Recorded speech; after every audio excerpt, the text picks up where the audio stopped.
weeks ago on FWA TV, we saw Guy Thunder take on Alex Shane. Thunder had been a thorn in Shane's side for many, many weeks. It took the interference of that man, Mr. Blonde, to turn the tide in Shane's favour. In fact, the whole of Alex Shane's posse of bodyguards got involved. But Guy Thunder was more than a match for all of them, all five, including Mr. Blonde. But Mr. Blonde, hard head that he had, didn't stay down for long. He was soon up to capitalise on Guy Thunder's mistake. A sidestep from Alex Shane, a chair by Mr. Blonde, and the one-night stand saw Guy Thunder go down for the count. Tonight, he takes on Mr. Blonde. He wants some revenge on his path to getting to Alex Shane. Hi, Guy. Angel, where have you been all these weeks? Have you spoken to Scott yet? No. Well, don't you think you should? I tried to, but he didn't take any of my calls. But for you, I'll try harder. Anyway, you're a monster in the ring, Guy, but you're a nice guy, really.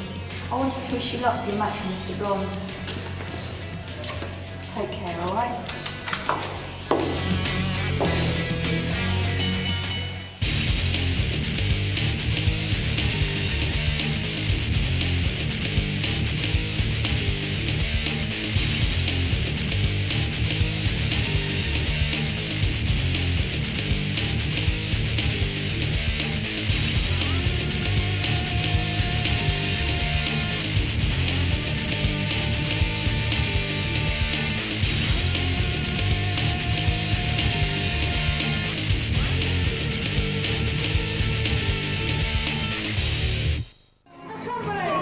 Welcome, Grapple fans, to another half an hour of FWA action. I don't know what we just saw before the titles. It appeared Angel, that temptress, that Jezebel, was trying to get Guy Thunder to do her bidding. I don't know what's going on there. She walked out on Scott Parker a few weeks ago when he faced these two men, Mark Sloan and James Tighe, in a handicap match in Portsmouth. Scott Parker lost that day, perhaps largely to the interference of Angel against her man. I still don't understand what happened, and it was these two men that came out on top. Tonight though, James Tighe will be in singles action as he faces Justin Richards. Justin Richards, ladies and gentlemen, is a superior athlete. He's the greatest technical wrestler in the FWA. It's going to take everything that James Tighe has got, along with some judicious interference by Mark Sloan on the outside, to put Justin down. Just look at him. What a superb shape he's in. Every muscle, every sinew is there for a reason. It's there for a purpose. And that purpose is to win a wrestling match. Justin getting used to the ring. It's been a while since he's been in the ring. You might notice he's not really appeared on the FWA TV show thus far. He's been quiet on the FWA scene, but now he's back and he intends to make an impact.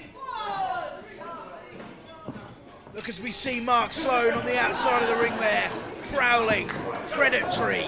He's waiting for a chance to help his man. Does James Tighe need the help?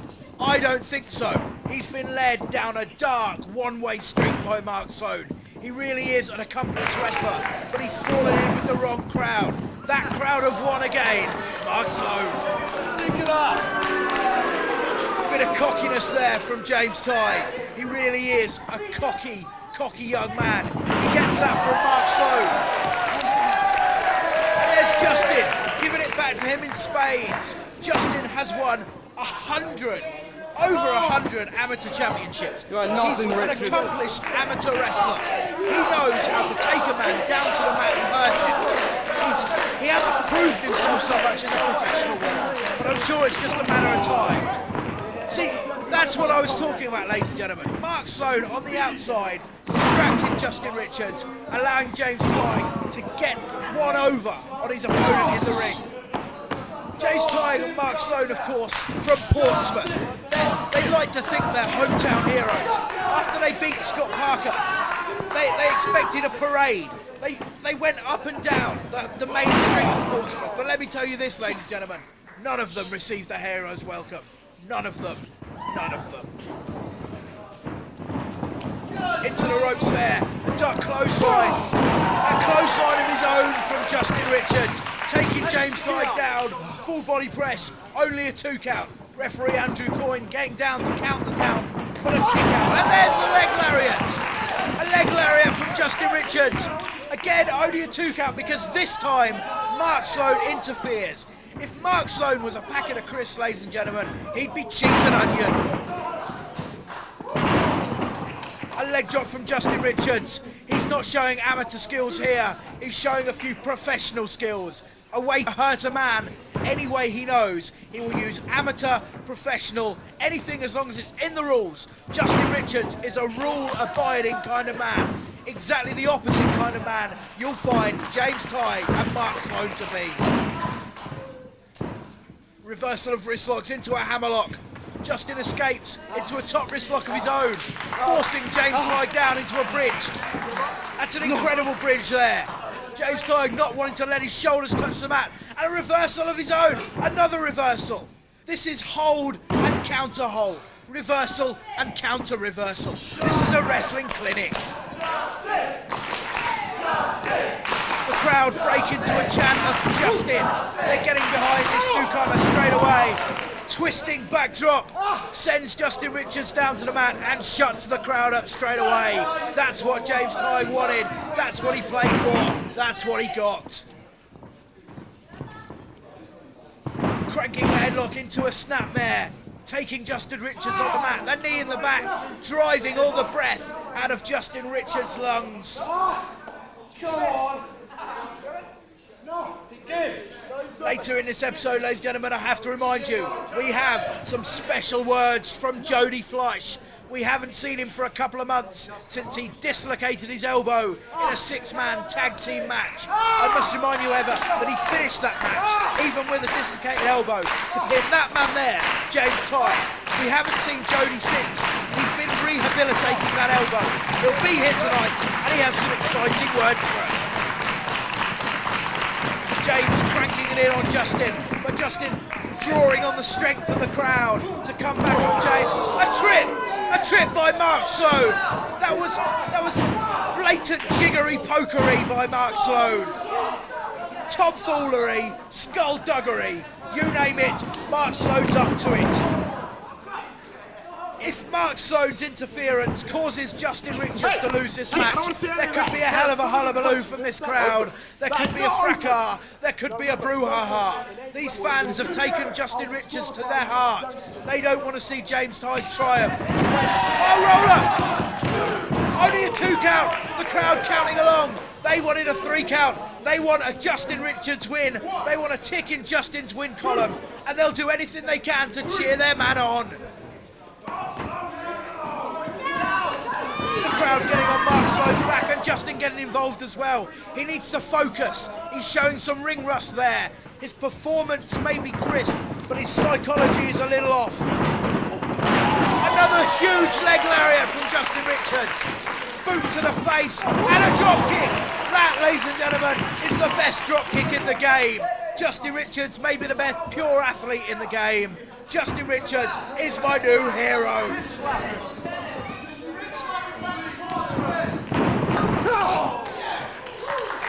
Whipped into the corner, following up with a clothesline, and another from Justin Richards. He's piling on the punishment to James Tighe.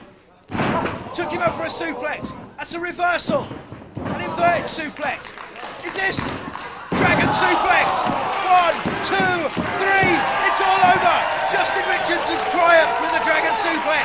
James Tighe has been defeated, even with Mark Sloan's help in his corner. James Tighe could do nothing to beat Justin Richards here tonight. It's a win for Justin and his debut on FWA TV. And there's a forearm for Mark Sloan. The crowd love that. Here we see on the replay, textbook dragon suplex, sending Tighe over. There's a 3 count. Justin Richards has won. He goes back to the showers, feeling good. I feel good. Those men there feel bad. Mark Sloan and James Tighe have been thwarted.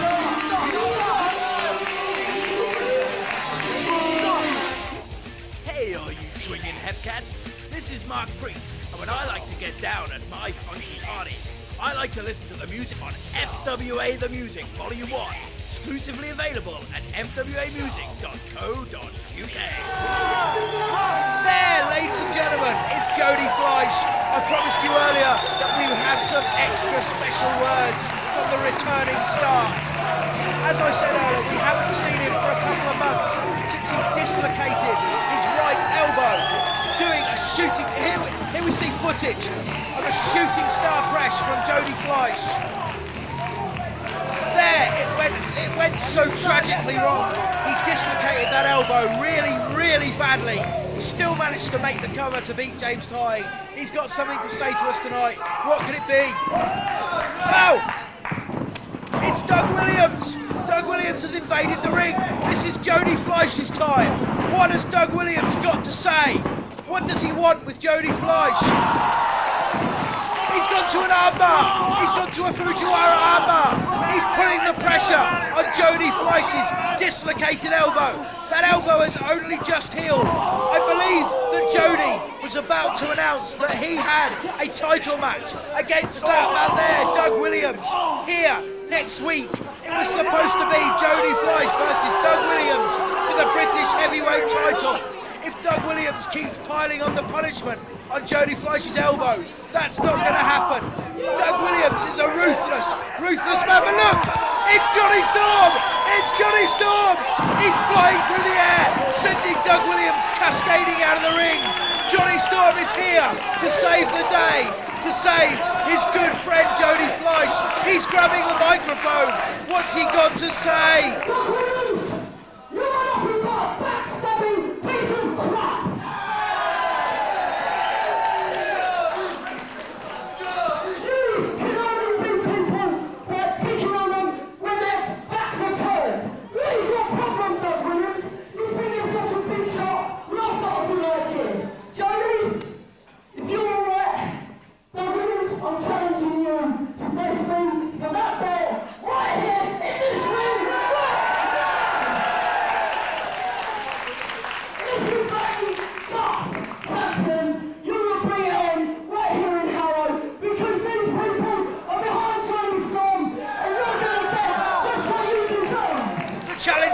Ladies and gentlemen, will Doug Williams accept? You're me, boy. I'll take you on. It doesn't matter if it's Jody, if it's you. I don't give a monkeys because I'm the FWA British champion, and I will be when I finish with you.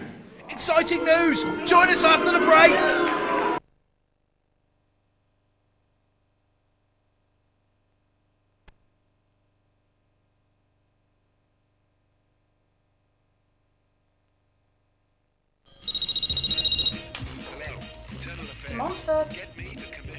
Hello? Hello? Damn you! Stop calling me! Just leave me alone!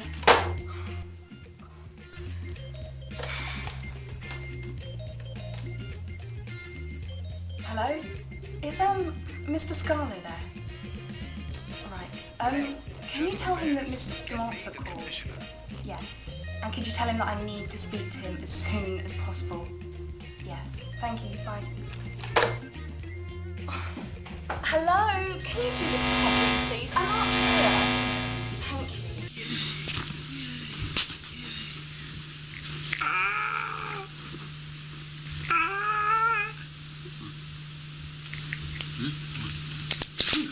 Hey, we're back. And just like the double Paxman experience we are, we had news. That's right here next week on this TV show. Well, not this TV show, not Breed TV. No, okay, on FWA TV. I mean, not this show, because it'd be like Toy versus Toy. Don't make me. Don't hit me, don't send me back to the dark place. Right here, next week on FWA TV, the Golden Boys of the FWA will take on the fabulous Flying Castanets for the tag team title. Yay! And all we had to do was agree that Curve would work for the next year with no pay. I track my yay. Here, next week, New Breed, tag team titles, FWA. How am I gonna eat? Accompanied by Mr. Ball, Those Mr. monkey White, punks, and Mr. they've Black. stolen my valuable time again. I was going to pontificate, I was going to speculate on what was going on with Victoria de Montfort, just who is giving her Thunder, mysterious, threatening phone calls. Just who is Mr. Scarlo? What's going on? Why does no one tell me what's going on around here? However, what I do know is that man there is Mr. Blonde. He's Alex Shane's hand-picked head of security. In a previous life, he was Phil Flash Barker, a real tough son of a gun. But now he works for Shane. His job tonight, to destroy Guy Thunder.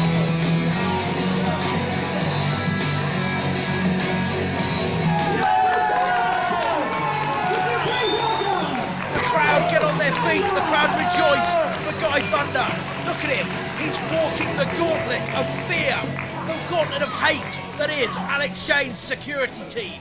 You have Mr. Blonde, the head, who Guy Thunder will be facing in the ring. But let's not forget, it's never one-on-one when you're dealing with Alex Shane or any of his minions.